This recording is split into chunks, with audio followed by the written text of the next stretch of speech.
Well, to tell us a little bit more about this report and some of the concerns, we now speak to Dr. Nthabiseng Moleko, who's the acting chairperson of the Gender Equality Commission. She joins us via Zoom. Thanks very much indeed for joining us. Always good to have you on the program.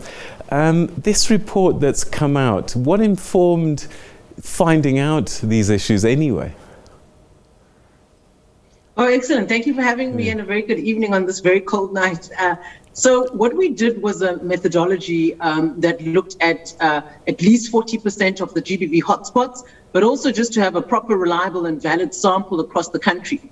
So we looked at 8 provinces. Out of the 8 provinces, we had 66 police stations across the country, and a dispersion of around 24 to 27%, Mpumalanga and Western Cape. And then we had other provinces equally distributed around 15 and 6%. And so we then said the hotspots definitely need us to look at what is happening on the ground. Remember, Peter, there are a lot of plans. The National Strategic Plan is in place in response to gender-based violence with the custodian, which is the Department of Women, Youth and Persons Living with Disabilities. But also SABC has a GBV plan. And we said, listen, there are a lot of plans. Let's go and see what's happening on the ground. Let's go and monitor in relation to these plans and these pillars and see exactly what is going on. So that's what informed us.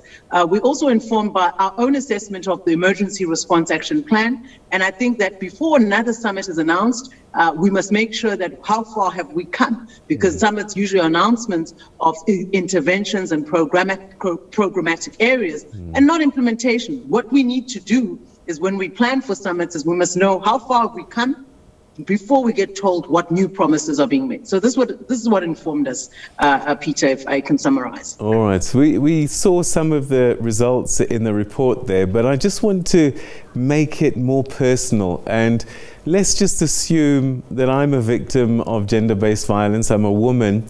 When I start the process of I need to report this, what are some of the hurdles typically that most women are having to overcome, and what is the result of some of these frustrations? So the first is a societal construct. The first hurdle you have is who is going to believe me? That's the first issue. We always want to say that the victim is the one we look out for, but in reality, the shame that befalls you, the societal constructs that make you as a victim the actual one who may have caused this, the blame that goes into one is usually the first hurdle. So actually getting to a police station, standing before an investigating officer, laying a statement, that's just the second hurdle. So the second hurdle would be, now that something has happened and occurred, do you have the strength to actually go through a process which has been almost, one can say, delegitimized because of the conviction rates and also some of the challenges along in terms of finalizing the case. You would then have to fill out the form. Some go to Tutuzela care centers. What we've experienced as a hurdle is just the simple completion of what we call a J88 form, finalizing that through the medical facility. Sometimes that is delayed. The second leg of the delay is the extraction of the actual forensic from that kit, which is a D1 and a D7, which is taken from the victim, because it's medical evidence that is used from a forensic perspective to prove that the perpetrator has actually forced himself onto the victim. The third leg of it is the criminal justice system. Now you must remember there is the human element. An individual is awaiting from the time this happened, sometimes with no psychological support. There is no psychologist available in our system. We spoke at length to this with the Department of Social Development to say some of the recommendations speak to that, and I won't enter into now, but to the time when the court case is finalized.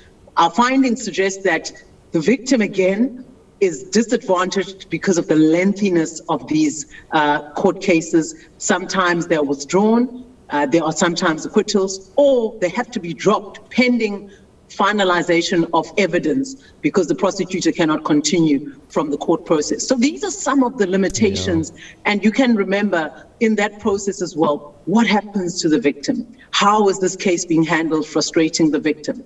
Is there a healing process for the victim? How is this being subsidized and assisted throughout this process? So what you're finding is that this is a multi-sectoral issue that requires dramatic intervention, expediting of finality and bringing finality to this, because someone's life has been severely affected. And I'd say that at all those points and those nodes is where we actually then went and looked at these thematic areas to see how far and how well we are doing, because it's an individual. One rape is one too many in this country, and I think we have one rape too many, and we're becoming numb almost to this. And I think what we have said is that we do want to see a South Africa free of gender-based violence, an end to gender-based violence. And I believe that will happen. I have hope, Peter.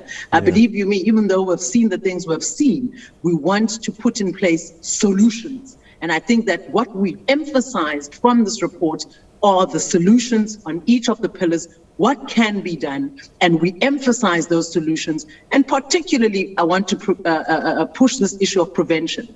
We have pointed out that one of the key nodes of the SAP's mandate is to prevent crime. And I think we engaged with the official General, Major General Matonzi from the National Office, the National Commissioner's Office, and Major General Bele to say, can we start putting emphasis on prevention?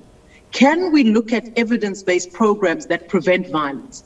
Can we adopt programs that help us to deal with this trauma? And I know we've had this conversation before, and bring a healing and also building healthy relationships so that our people don't respond violently. There is a non-violent way to deal with issues. And until we deal with that root problem, we'll always be responding. And I think that that is a programmatic action that is required across the stakeholders that you would have seen that have joined us on that day when we had the report launch. But for us, this is much more about just the report launch, but really this is just about bringing humanity back and South Africans back to a place of healing and restorative and restoration, because that is ultimately what we need. Because we want a South Africa that works. Which country works where women and children are violated at the level we see?